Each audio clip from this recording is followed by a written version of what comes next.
NBA Youngboy is shaking.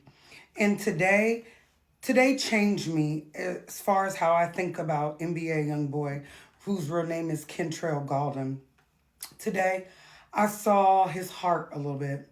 He did an interview with Funny Marco, and he discussed his relationship with his mother, whose name is Sharonda Gaulden. Sharonda came out and immediately started talking to him like she was one of his ops and not his mother. There's a lot to this story. I have an opinion that I'm going to try to be tasteful about. I could cuss her out like I do Tokyo Tony and them, but this don't need a cussing out. I need to talk to her. There's a lot to the story. Let's talk about it. So I'm going to show the viral clip from the interview that he did with Funny Marco. And him and Funny Marco both opened up. They opened up about their backgrounds, their relationships with their moms, their fathers. I think NBA Youngboy's father is in prison, and Funny Marco's father has gone on to glory. And they just talked about their childhoods. They talked about the little boy that lives inside him and the place that he was in as far as his parents, as far as his grandparents. And they really opened up. It was very vulnerable. Well, when NBA Youngboy talked about his mom heard it, and a lot of it was clip farm, and she got very offended. So we're gonna play the clip of what was, mostly posted about what NBA Youngboy said. Watch this clip. My relationship with my mama used to be a big part of my anger until I told myself, like, it's just certain shit you can't fix. Like, certain people you're not gonna just bond with in a way that you expect or the way that you desire. Basically, just long for and just hope for. So I started loving my mom from a distance. Like, today, I never like speak to her again. Like, we'll never talk again. I know this for a fact. But I love her. Like, I care. Mm-hmm. I hope she know that too. I want her to know that. Mm-hmm. It ain't got nothing to do with no dollar.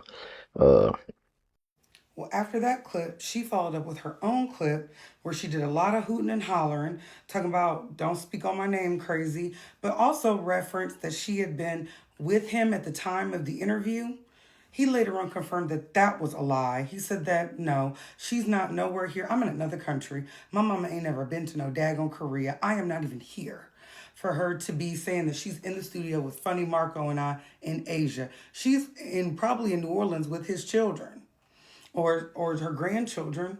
But go ahead and watch this clip of what Sharonda had to say. Kentrell, you don't talk to me or you don't talk to your fucking kids. Quit playing on me on this internet. I let you lie on me too many motherfucking times. I wasn't down there when you did that video with that man. That man wasn't in your kitchen while I was in your kitchen. Quit playing on me, bro. I don't give a fuck if you don't never call me. Just Now, after that, there's another clip of him getting on Funny Marco. He was upset at DJ Academics because they reposted that. And he's like, hey, I did not say nothing bad about my mama. I just said I'm not speaking to her. I think he was just caught up in a vulnerable moment. And he did not see it as anything that would offend her because he did say how much he really loved her. He just wanted space from her because that hurt was too much. But you see, she's hooting and hollering and she's with some kids and getting the kids ready for back to school. Everybody's got on matching clothes. So, in between cussing your son out, you're still being a grandma. So I want to put respect on your name. But I'm going to show that clip of him telling Funny Marco, like, hey, I was not talking crazy about her, but basically this is why I don't fool with her. And then we're going to come back to this. And I'm going to say my opinion. bro, that shit hurtful. You got on that bitch and called me a lie. I can't even tell how I look today, bro. But that shit hurt. Y'all think, bro, that shit hurtful. You got on that bitch and called me a lie. I can't even tell how I look today, bro. But that shit hurtful. Y'all think that shit funny. Bro, I don't believe nothing from no woman. Bro, all y'all piece of shit. I'm talking about real life. All y'all bitches do it, walk out on niggas and play victim. Nah, bro. Y'all dirty hoes need to learn how to take your lick. Nigga. Now, even after that, she still continued in her story. Boy, keep my name out your mouth. Before I put your name in my mouth, I was down there when he did the interview. Ma'am, again, survey says that was a lie. So, but I'm going to say my piece about it. I'm going to get to the root of this.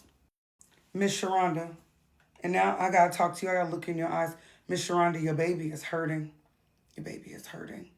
This was not the time for you to respond with aggression. This wasn't the time for you to be on that hood shit with your son and act like he's an op in the street. This is one of those times for you to, if you're going to get on live, say, look, I might need to talk to my baby. He don't understand the love I have for him. He might not understand some things I went through whilst having him, whilst having other kids growing up in the hood in New Orleans in the 90s, 2000s. But I'm gonna talk to him about where I came from, and I'm gonna let him understand that his mother loves him. You acting like you are the YN. Keep my name out your mouth. Why don't you go get your kids, sister? The way that NBA Youngboy behaves and the way he treats women is indicative of there's a battle there going on inside of him. When he first got married to Jazz, he would post and be like, I am so happy. I have the sweetest wife. I have everything. Like, this is all I wanted, all I ever needed. He had a bunch of kids around him. He had his siblings' kids. He had his kids, baby mama's other kids that he may take on as his. But he still seemed like at peace. And it's like, there's a side of him that because he's never seen peace in a home, he's never seen a beautiful man and woman union be solid and be classy, that chaos still lives in him. And he runs back to that chaos. And I see why. You're chaotic. Not saying his jailbird ass daddy ain't chaotic, but you're the chaotic that's out. And his grandma's not here. You're the chaotic that's alive. Now his granny, don't know her, don't know Miss Monique. But let me tell you something right now. When you don't raise your children, you end up raising your grandchildren. So I don't know if she all the way raised you.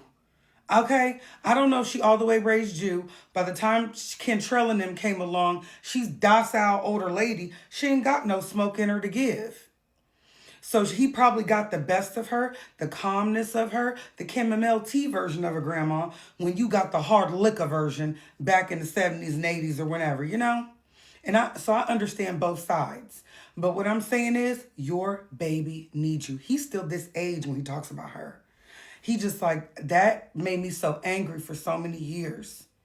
And now he's just pushing that anger towards every woman he sees.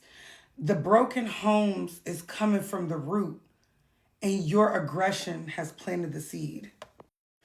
I don't know if NBA Youngboy is enjoying his life to the fullest like he should be, with all the successes and beautiful things in his life that he has. He has freedom. He has a beautiful wife that's loving him, sticking by him. He has all the money that you could ask for to make sure you're secure.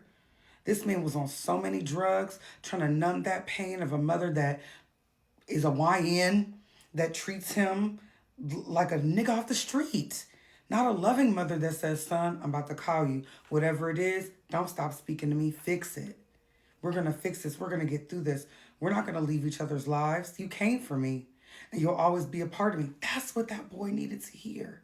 He needed to hear something along those lines, even if you yelled it at him. You needed to grab his face and be like, I fucking love you. You are my baby. I'll do anything to repair our bond. We had those years where I was messing up. We have way more years ahead of us. But you didn't do that. You treated it like I said, a nigga off the street. And that's not what your son needs. There's plenty of niggas off the street around him. He needs a mother. So I'm begging you, remember that you're not just a grandma. You're a mother too. He needs you. And I think you need him.